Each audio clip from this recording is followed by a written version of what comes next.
Have you ever played Marvel Rivals and seen one of these notes? Most of you probably just think, huh, that's neat. But when I saw them, I saw a journey to read every comic directly attached to a Marvel Rivals skin. This shouldn't take too long, right? There's only gonna be like, what, 15 skins in the game with 67? Okay, yeah, no way I'm doing all that in one video. I'll be presenting the outfits in chronological order anyways, so I'll just split the list in 3. Starting this journey off, we gotta travel all the way back to November of 1961 to watch Marvel's first family fly an untested rocket into space and be transformed by cosmic rays. The only Rivals outfit in this issue is the Thing's trench coat, which he wears into a clothing shop for like 5 seconds before taking it off to go beat up the Mole Man. Jumping ahead a few months, we end up in Fantastic Four number 3 for the introduction of the Fantasticar, but more importantly, Sue Storm finally designing the classic first family outfits for the entire group, because if they're gonna be superheroes, they may as well look the part. The Thing's suit also originally came with a shirt and helmet, but he rips them off before we're gonna fight the Miracle Man, a magician who hypnotizes people into thinking he has magic powers. They eventually take him down by blinding him before Johnny Storm decides to quit the Fantastic Four.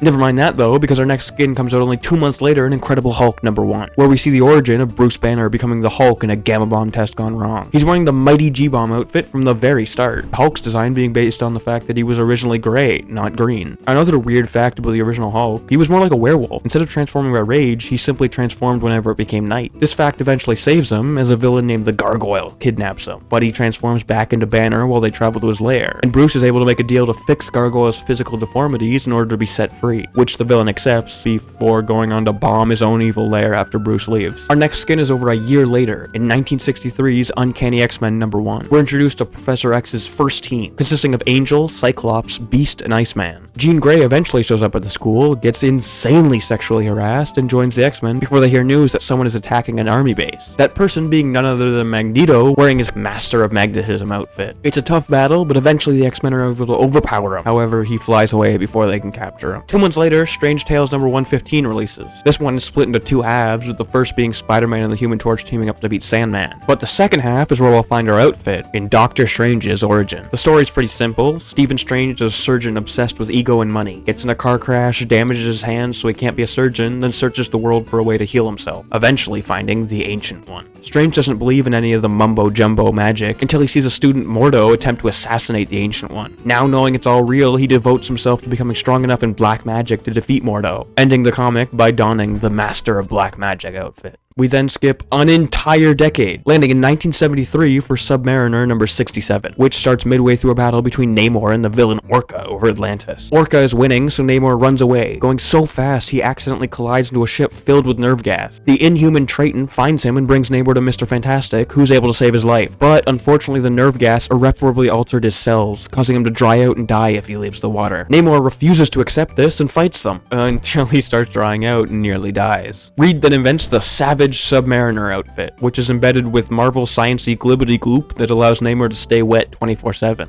Well, anyways, I hope the 70s were fun, because we're jumping another decade into the future for 1983's Uncanny X-Men number 173. The whole team, at this point consisting of characters like Wolverine and Storm, Rogue, Colossus, and Nightcrawler, are in Japan for Wolverine's wedding, but they've all been separated. Viper shoots Rogue, so Wolverine kisses her, and I get it's like a heroic moment, he's saving her because she absorbs his healing powers, but brother, you are literally here to get married to another woman. Rogue can take your powers just by touching you. Like, you didn't need to kiss her. Anyways, Storm is also fighting off some enemies and mentions that this is the first time she's ever actually used her powers to harm someone, and she kinda likes it. Eventually, all the X-Men find each other and make it to Wolverine's wedding, Storm showing up in her Mohawk Rock outfit. The comic ends with Wolverine's bride getting hypnotized and then canceling the wedding. 2 years later, we get Thor 354, which opens with Thor and Loki discussing a battle they had just won against Surtur. But it turns out that Odin disappeared in the battle, and they assume he's dead, so the goddess of death, Hela, shows up to claim his soul, wearing her aptly named Goddess of Death outfit. But Thor fights her off, so she runs away. Loki begins planning his takeover of Asgard while Thor goes to chill off in some mountains. But Hela attacks him again, starting an avalanche and then turning his horse to bones. The comic ends with him being buried under the snow. We get our next skin just a month later in Rocket Raccoon number 1, an insanely wacky comic that opens with a clown invading a ship full of sentient animals to stop the production of toys so a trade war can kick off. Some cops track down Ranger Rocket, a raccoon living on the planet Half-World. Fun fact, Rocket is currently wearing the outfit that Rivals uses, though so I don't blame you if you don't recognize it, since this is what the Rocky outfit looks like in-game. It's just his default outfit but green. Anyways, it turns out the toys are the only thing keeping the planet sane, so a trade war could genuinely start an actual bloodbath. Rocket heads to space with Wall to stop it from happening, fighting the entire Psycho Circus before the comic cuts off. Back to Marvel's first family, we got Fantastic Four number 280, which begins with the aftermath of the Baxter building being launched into space. A cop starts harassing She-Hulk's boyfriend, so she fights back and gets arrested. Side note, at this point in the comic, She-Hulk had taken the Thing's place in the Fantastic Four. After she gets put in a van, all the civilians in the area start randomly attacking the team, so they split up and get away, Invisible Woman being stalked by two creepy figures. The van transporting She-Hulk gets attacked, allowing her to escape. She slowly makes her way through the burning city before a new villain, Malice, appears. They have a little fight, which suddenly ends when one of the guys stalking Invisible Woman shows up to reveal he's laid a curse in the city that fuels everyone's hate. And huge, massive, big shocker incoming, Malice is actually Invisible Woman under the curse! Our next outfit is hidden deep within the biggest comic on this entire list, the nearly 50-page long X-Men Annual number 9, which opens with Kitty Pryde getting visions of Magic battling Storm, which shouldn't be possible as Storm recently lost her mutant abilities. Wolverine deduces it's probably Loki's doing, since Storm and the New Mutants, a team that includes Magic, are currently on Asgard. And at this point in the storyline, Odin is still presumed dead, and Loki has become the king of Asgard. Two members of the New Mutants, Magma and Cannonball, are being forced to work with Eitri the Dwarf to create a hammer that can rival Mjolnir for Loki, who is also manipulating Storm into becoming his ally by giving her semblances of the power she's lost. And she's like deep into the manipulation, because when Loki eventually kidnaps half the mutants, Nightcrawler helps Rogue escape to fight him, but Storm sees the events as an evil creature disguised as her friends attacking Loki, so she sides with him. The other half of the mutants are protecting the new hammer when they're suddenly attacked by trolls. Sadly, not even Warlock's epic Star Trek ship can save them, and they lose it. Which, by the way, I just want to mention, NetEase, I beg you, please add Warlock to Rivals. I know almost nobody knows him. He wasn't even in the shitty New Mutants movie, but I would sell a good amount of my organs for the chance to play as a shape-shifting techno-alien that for some reason hangs out with a bunch of mutant Earth children. Finally, the story comes to a conclusion with Loki throwing a big party. A bunch of the mutants get free, but before they're able to fight him, he gives the hammer to Storm, and she becomes the Goddess of Thunder, attacking the X-Men, but Wolverine refuses to fight his friend even when he's brought to the brink of death. Hela arrives to claim his soul, but watching her friend nearly die allows Storm to snap out of Loki's lies. She scares Hela off, leaving Wolverine alive, then turns to fight Loki, but he reveals he can control her hammer too. Despite this advantage, he's still not sure if he'll win, and offers the mutants the chance to leave Asgard and never return. They accept, with Storm destroying the hammer before leaving. Jumping 3 years ahead, we end up in 1988's New Mutants number 65, which picks up immediately after the main X-Men team has seemingly just sacrificed their lives to close an evil portal. Magic is pissed off because Colossus was her brother. She vows revenge on Forge, the mutant who opened the portal, and teleports to Limbo, a dimension she rules over and gets most of her powers from. In Limbo, Magic is able to retrieve her Soul Sword, a weapon that gives her control over the dimension as long as she leaves it inside Limbo, because removing it allows the demons within to start gaining power of their own for some reason. But when she picks up the sword, she's transformed into wearing the sick Eldritch armor, so probably a good trade-off. They teleport back to Earth and find Forge with Freedom Force, a bunch of X-Men villains like Mystique, Blob, and Pyro who've made a deal with the government to become heroes. They have a huge fight and Magic nearly kills Forge, but Cannonball stops her. The comic ends with Destiny, one of Freedom Force, having a vision of demons from Limbo attacking Earth, while Magic continues to try to kill Forge. We're back with the Jolly Green, the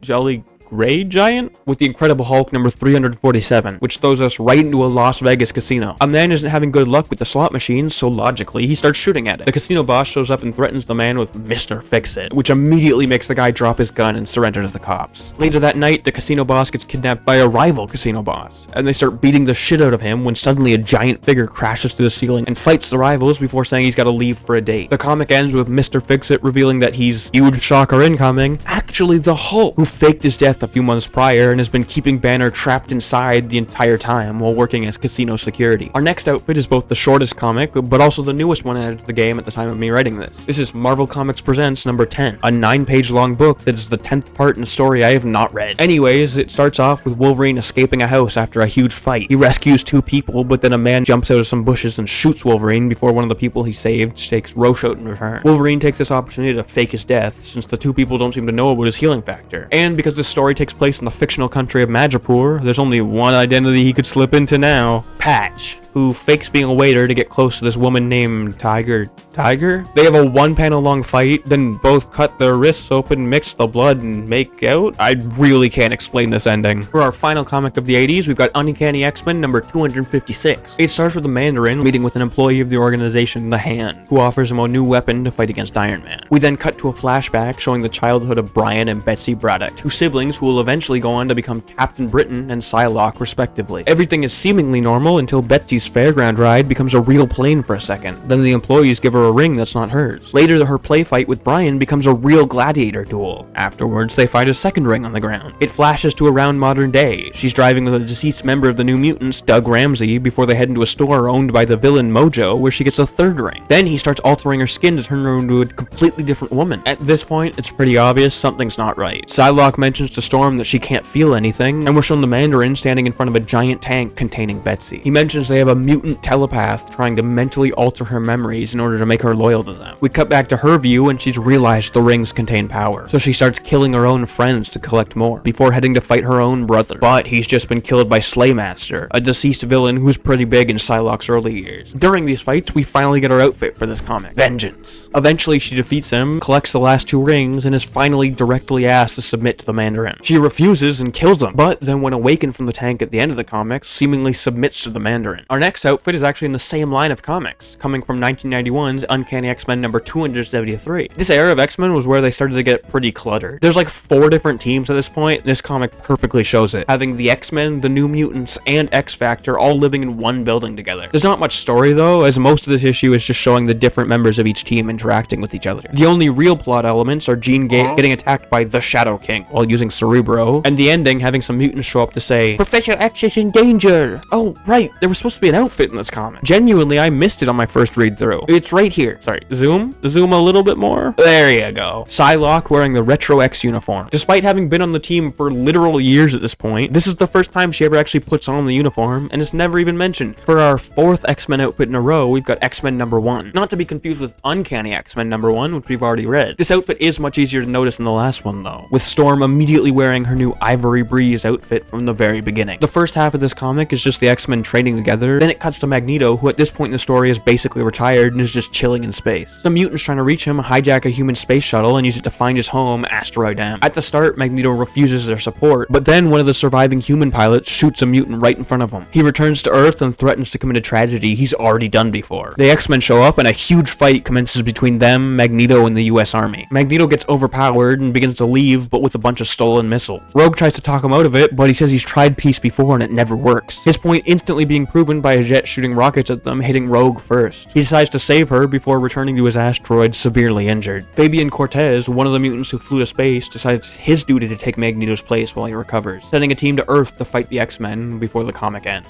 Finally, off the X-Men train, we jump 2 years into the future, to then jump another 106 years into the future for Punisher 2099 number 1. Can you guess which skin we're gonna find in this comic? We open in the year 2099, with some guys trying to harvest the dude's organs. Suddenly, they're killed by Punisher 2099. The next day, the police are looking for him, but they don't know that one of them, Jack Gallows, is secretly the Punisher. The way the cops work in 2099 is they only save you if you have a paid protection plan. Jack doesn't agree with that, because just like the real Punisher, his family was gunned down in front of him, and the culprit was rich enough that he was able to just pay for his crimes. The comic ends with him finding Frank Castle's secret stash. A cool detail in this skin is that technically Punisher 2099 doesn't wear a mask, but whenever a camera sees him, he has technology that covers his face with a skull, just like the mask. Anyways, it's been a while since we got a decade jump, so let's do it again. Our next outfit is in 2003's Thor number 60. The comic flashes back and forth between Thor and his Earth identity Jake Olsen. If you've only seen the movie Thor, comic Thor is a little bit different. Instead of just being himself on Earth, his secret identity is actually a completely different guy that he transforms into. But I guess at this point in the story, Thor has somehow been separated from Jake Olsen. Jake's story is about saving a child trapped under some vehicle. He has to amputate the leg in order to save the boy, but the mother is refusing to let him do it, praying that Thor will show up. So he sneaks back in and chops off the kid's leg before Lady Sif randomly shows up, grabs the kid, and says Asgard can heal him, kind of defeating Jake's whole point to the mother that she shouldn't rely on gods to come save them. Thor's story is a spiritual journey. Immediately, we get to see the new outfit, Lord of Asgard, before he finds his father Odin, who is seemingly still dead at this point in the story. They have a deep talk about the true limits of Thor's abilities, and slowly Thor begins to realize that Odin isn't responding to the word father. mother. Right as he begins to question it, he awakes and realizes it was Odin's power talking to him, so he could awaken the abilities deep within his genetics or whatever. Reaching our final year of the video, we've got 2005's House of M number 6. If you haven't heard of House of M, it's like an alternate reality where mutants rule the world and all the heroes are living different lives. We start with a giant party going on for all the major royal families. A bunch of rebelling heroes who've realized the world is wrong have also snuck in. Finally, the group throwing the event is revealed, the House of M, and its ruler,